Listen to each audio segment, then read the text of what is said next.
अभी जब जैसे कि नीरज जी ने पूछा था कि मेरी आध्यात्मिक जर्नी के बारे में उनको जानने की उत्सुकता बहुत है।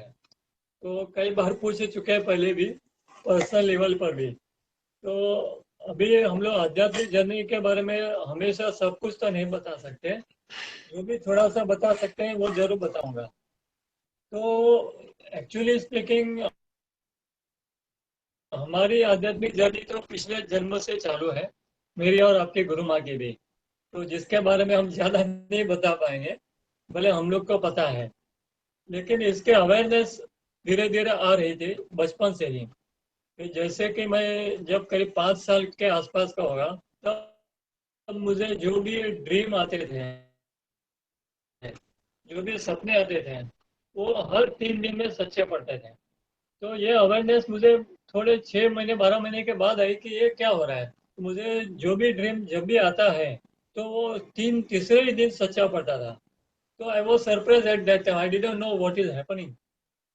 इसके बाद फिर जब बड़ा हुआ, तो मेरे को कुछ जैसे फिल्म के ट्रायल्स दिखती है ना, तो जो थिएटर में ट्रायल दिखाते हैं वैसे मेरे को कुछ दृश्य दिखने लगे।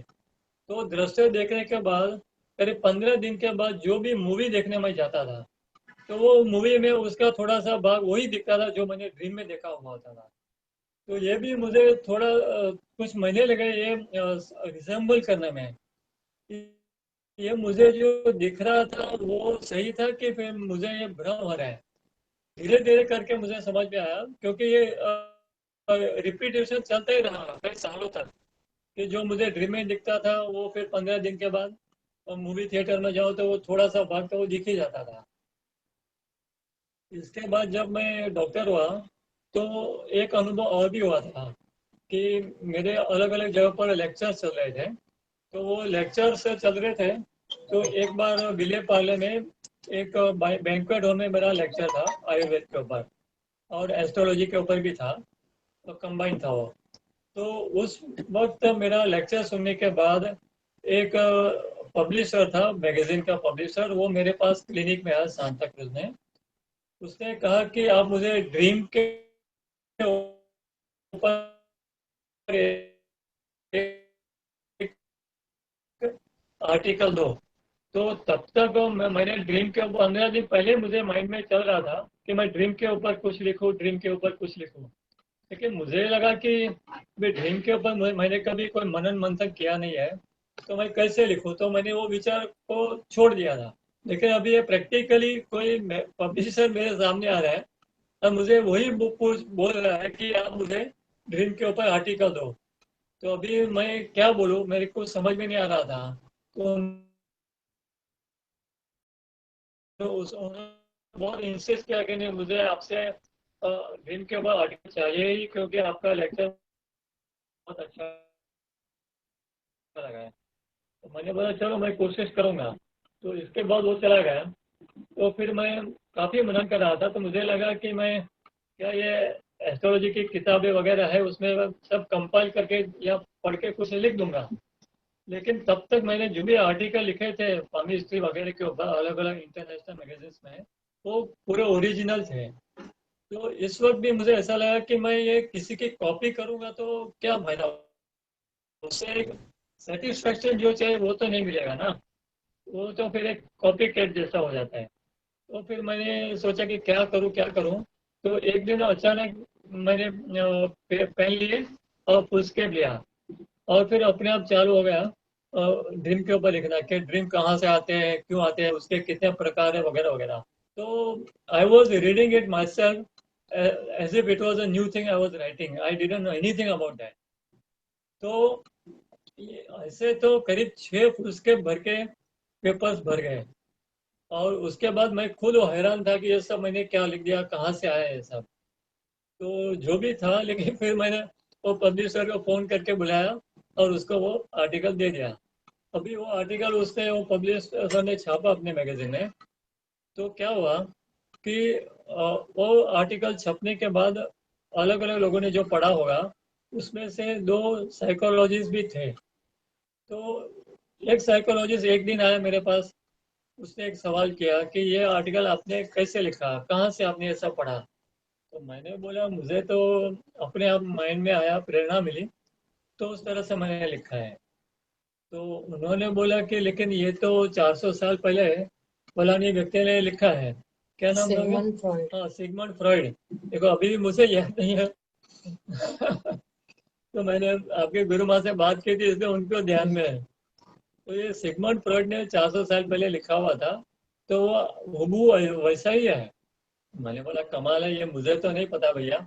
मैं सिगमंड फ्रॉइड के बारे में खाली नाम सुना है, मैंने पढ़ा नहीं उनके बारे में। तो उन्होंने भी आश्चर्य व्यक्त किया, वो चले गए। अभी उनके जाने के 2 दिन बाद एक दूसरा साइकोलॉजिस्ट आया, उसने भी वही प्रश्न किए और मैंने भी वही जवाब दिए। अभी उनके जाने के बाद मेरे मन में ये चालू हो गया कि ये दोनों जो ऐसा क्यों बोले कि ये हूबहू वर्ड टू वर्ड वो सिगमंड फ्रॉइड ने अपनी किताब में ऐसा ही लिखा है ड्रीम के ऊपर। तो मुझे लगा कि ये क्या हो रहा है। तो हो सकता है वो सिगमंड फ्रॉइड ने पहले लिखा हो, वो कुदरत ने मुझे दिया हो, या हो सकता है कि सिगमंड फ्रॉइड ने खुद ने आके मेरे से लिखवाया हो।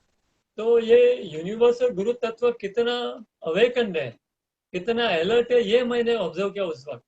आई was so pleased and so amazed to understand that कि जो चीज की हमें जरूरत होती है, तो ऊपर वाला वो कभी भी हमें कहीं से भी दे सकता है, provided we are ready for that, provided we are deserving for that, and provided we really seek. उतनी उत्कंठा, उतना उत्साह, उतनी जरूरत, उतनी तीव्रता होनी चाहिए इच्छा में कि मुझे ये पर्टिकुलर चीज चाहिए, और वो भी उसका पॉजिटिव एटीट्यूड होना चाहिए, उसका मिसयूज नहीं होने वाला है। तो निश्चित रूप में ऊपर का गुरु तत्व हमेशा ही हमें मदद करता है, चाहे वो कोई भी फील्ड हो, चाहे कोई भी फैकल्टी हो। ये मेरा उस वक्त का निष्कर्ष है। अभी जहाँ तक मेरे प्रॉपर आध्यात्मिक यात्रा की बात है, तो मैं करीब 11th स्टैंडर्ड में था। तब तक मैंने सारा आध्यात्मिक लिटरेचर पढ़ लिया था। तो तब तक में मुझे करीब 16 साल तो हुए होंगे। तो उस वक्त में तो मेरी ऐसी हालत खराब हो गई थी कि मुझे लगा कि मैं गुरु के बिना जी नहीं पाऊंगा। तो अंदर से आत्मा पुकार रही थी कि गुरु गुरु गुरु चाहिए, गुरु चाहिए। तो फिर हम लोग क्या हुआ कि लाउडली बोलो। हाँ, हम्म। तो हम लोग फिर 11th स्टैंडर्ड की जो फाइनल एग्जाम हुई, उसके बाद हम लोग गांव गए, और गांव से लौटते वक्त बड़ोदरा में उतर गए। वहां पर एक कायावरों नाम का तीर्थ स्थल है। तो वहां पर भी एक लड़का मुझे मिला, जिसका नाम मैं पूरा नहीं बताऊंगा, लेकिन मिस्टर पंड्या बोल सकता हूँ। तो वो भी मेरी उम्र का ही था, वो मिल गया मुझे। तो उसके साथ दोस्ती हो गई। तो उसने बोला कि आप क्यों यहाँ आए हो? तो मैंने बोला कि मैं गुरु को लिए आया हूँ, गुरु ढूंढ रहा हूँ। तो वो भी हंस पड़ा, वो बोलता है मैं भी गुरु ढूंढ रहा हूँ, तो चलो हम लोग साथ में ढूंढे।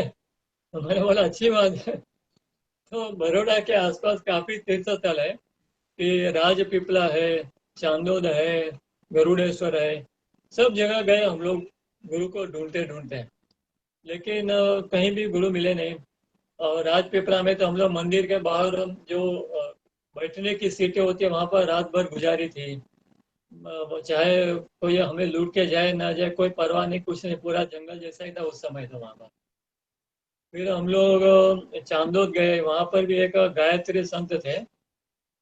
उनका नाम भी मैं ले सकता हूँ कि शांतमन जी महाराज तब विराजमान थे वहां पर। और वो बहुत ही प्रसिद्ध पुरुष थे, उनके आर्टिकल्स मैं पढ़ा करता था। तो इसलिए मैं वहां पर पहुंचा था चांदोद। तो वहां पर पहुंचने के बाद उनके शिष्य से मुलाकात हुई। तो शिष्य ने कहा कि आप क्यों यहाँ आए हो? तो मैंने बोला कि हम गायत्री संत जी हैं जो शांतवन जी महाराज, उनको मिलने आए हैं। तो उनके शिष्य ने कहा लेकिन वो तो कभी भी अपॉइंटमेंट के लिए आज तक किसी को मिले नहीं है, अपॉइंटमेंट के बिना। तो आपको अपॉइंटमेंट लेके आना पड़ेगा। तो मैंने बोला देखो मैं तो मुंबई से आ रहा हूँ, और ये भैया बड़ौदा से हैं, लेकिन आप सिर्फ उनको पूछ लीजिए, यदि वो मिलना चाहेंगे तो मिलेंगे, वरना निकल जाएंगे। तो उन्होंने बोला ठीक है। तो भाई साहब गए और महाराज जी से पूछा कि ऐसे ऐसे 2 जन आए, आपसे मिलना चाहते हैं। तो उन्होंने बोला मैं उनकी ही राह देख रहा हूँ, उनको भेजो अंदर। तो ये सिद्ध पुरुष को सब पता होता है। तो फिर हम लोग अंदर जाके मिले उनको। तो उनसे काफी देर बात हुई, करीब 2 घंटे तक बात हुई होगी। तो उसके बाद लेकिन आत्मा ने सोचा कि यहाँ पर हमारा कुछ विशेष रूप में होगा, ऐसा लगा नहीं, एक गुरु तत्व के रूप में या गुरु शिष्य के रूप में। तो फिर वहां से हम लोग प्रणाम करके रवाना हुए। इसके बाद फिर हम लोग फिर से कायावरुण आए तीर्थ धाम में। तो वहां पर भी एक गायत्री संत थे, तो उनका नाम है कृपालानंद जी। तो कृपालानंद जी ने फिर मुझे मुलाकात दी वहां पर, और उन्होंने फिर मुझे दीक्षा भी दी। वहां पर मुझे आत्मिक शांति भी मिली और मंत्र दीक्षा भी मिली, और कुछ प्राणायाम वगैरह भी उन्होंने मार्गदर्शन दिया था उसके ऊपर। फिर मैंने वहीं पर एक रूम लेके वहां पर रहने लगा और साधना करने लगा था। लेकिन फिर ऐसा अचानक हुआ कि मुझे अंदर से आया कि तुझे गृहस्थ योगी बनना है, तो यहाँ पर संन्यास्त योगी बनने को नहीं आया है पृथ्वी के ऊपर। तो मुझे लगा कि ये अभी अंदर से गुरुजी बोले हैं, तो मुझे जाना पड़ेगा। तो फिर मैं वापस बम्बई आया और घर पे रह के साधना करने लगा। और आप कोई माने ना माने, लेकिन सिर्फ 1.5 महीने में मेरे मुझे अनुभव हुए कि मैं आपको बता नहीं सकता। खाली एक ही बात बताऊंगा कि आज्ञा चक्र मेरा स्टिम्युलेट हो गया, जो कि एक्चुअली जन्मों जन्म तक हम साधना करते हैं तब जाके आज्ञा चक्र तक पहुंच सकते हैं। लेकिन उस वक्त सिर्फ 1.5 महीने में ये क्रिया हो गई थी। तो उसके बाद मैंने हमारे गुरु जी को लेटर लिखा। उस जमाने में तो मोबाइल भी नहीं थे और वो लोग फोन भी नहीं वापरते थे। तो मैंने लेटर लिखा कि अभी मैं क्या करूँ, इस प्रकार से कुछ हो रहा है, और मंत्र सिद्धि जैसा भी कुछ हो रहा था कि ऐसा भी मुझे कुछ लक्षण समझ में आ रहे थे। तो वहां से भी जवाब आया कि आपका मंत्र सिद्ध हो गया है और अभी आप शांत रहो, आपका बहुत कुछ हो चुका है। मैंने बोला कमाल है, अभी ये तो सिर्फ 1.5 महीने ही मैंने साधना की और 1.5 महीने में बोलते हैं कि आपका बहुत कुछ हो चुका है, अभी आप शांत रहो। आश्चर्य की बात है, तो मैं तो शांत हो गया। तो इसके बाद क्या हुआ कि आपकी गुरु माँ के साथ मुलाकात हुई। तो आपकी गुरु माँ के लिए भी एक दिव्य व्यक्ति ने प्रकट होकर मुझे मार्गदर्शन दिया था कि ये व्यक्ति आपके जीवन में आने वाली है। तो मैंने बोला ठीक है, फिर आने दीजिए। तो जब वो आई तो इनकी भी एक कंडीशन थी शादी करने के लिए। उन्होंने कहा कि आप मुझे अध्यात्म में आगे जाने दोगे, मुझे मेडिटेशन करने दोगे, तो ही मैं शादी करूंगी, वरना फिर हम लोग मित्र रहेंगे। तो मैंने बोला नेकी और पूछ पूछ, मैं आपको ही तो ढूंढ रहा था। मेरे मेडिटेशन हॉल में मैं अकेला अकेला अभी तक ध्यान कर रहा था, तो अभी आप भी आ जाइए। तो इस तरह से हमारी शादी भी हुई। तो इसके बाद कि बीच में एक चीज जो स्किप कर गया कि शादी तो हमारी हुई थी करीब 88 में। लेकिन अभी जो प्रेजेंट गुरु जी है वो मुझे करीब 83 में मिले थे। तो 83 में गुरु जी के एक रिलेटिव का जो लड़का था, उसके जरिए गुरु जी के पास पहुंचा था। क्योंकि वो रिलेटिव का लड़का जब गुरु जी को मिलने गया था, तो उसने गुरुजी को गुरुजी मतलब कि गुरुजी ने उसे बोला कि तेरा एक दाढ़ी वाला फ्रेंड है, उसको मेरे पास लेके आ, वो मेरा पिछले जन्म का शिष्य है। तो मेरे फ्रेंड ने मुझे यही बताया। तो मैं भी आश्चर्य में पड़ गया कि उनको कैसे मालूम कि इसके साथ एक दाढ़ी वाला लड़का घूम रहा है।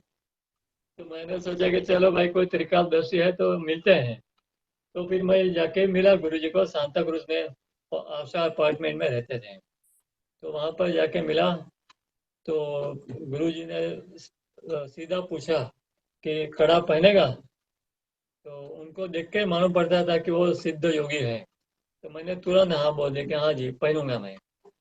तो उसके बाद फिर गुरुजी ने बोला कि तू कहाँ तक पहुंचा है आध्यात्मिक यात्रा में, कौन से मंत्र किए हैं, सब मैं आपको बता सकता हूँ। और उन्होंने बताया भी। फिर उन्होंने बोला कि लेकिन कुछ चीजें अभी भी बाकी है, वो मैं पूरी करवा दूंगा। तो मैंने बोला कि जैसी आपकी इच्छा और जैसी आपकी आज्ञा। तो इस तरह से मेरी प्रेजेंट गुरु के साथ की जर्नी चालू हुई। और उसके बाद तो लोनावाला में गुरुजी ने आश्रम की जमीन खरीदी और उसके बाद गुरुजी ने क्या बोला कि आप सिर्फ सिर्फ सेवा करो, बाकी का मैं देख लूंगा, मंत्र करो सेवा करो।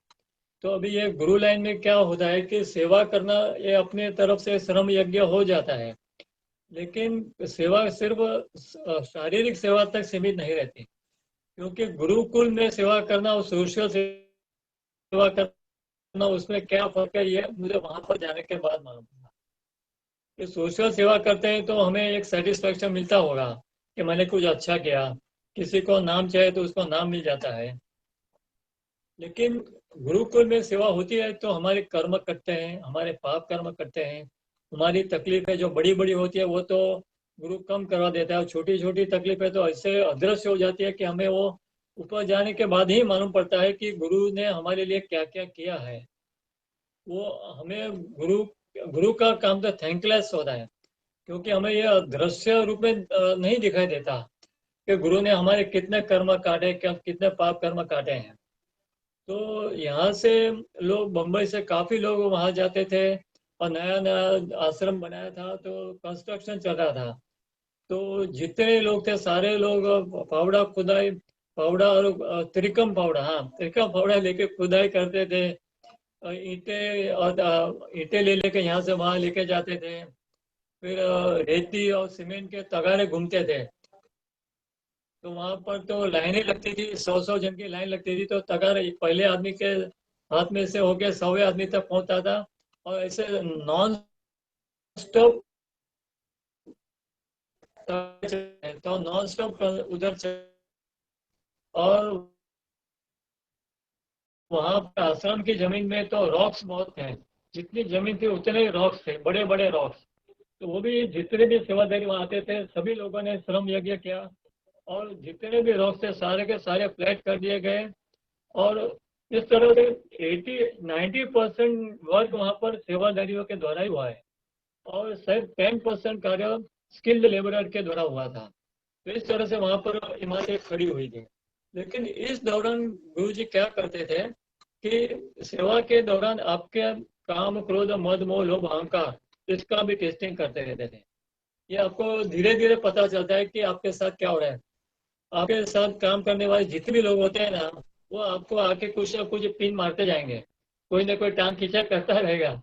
अब जहाँ भी सोते रहोगे वहां पर भी आपके साथ गुरु क्रिया चलती रहेगी।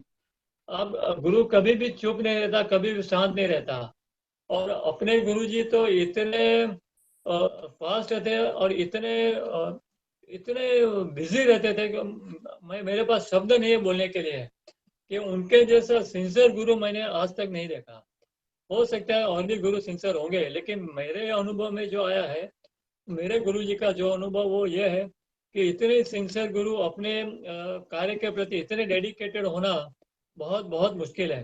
He was working 24/7, that is what is my experience. अभी इसके अलावा आपको और क्या जानना है, ये मुझे पूछना चाहो तो पूछ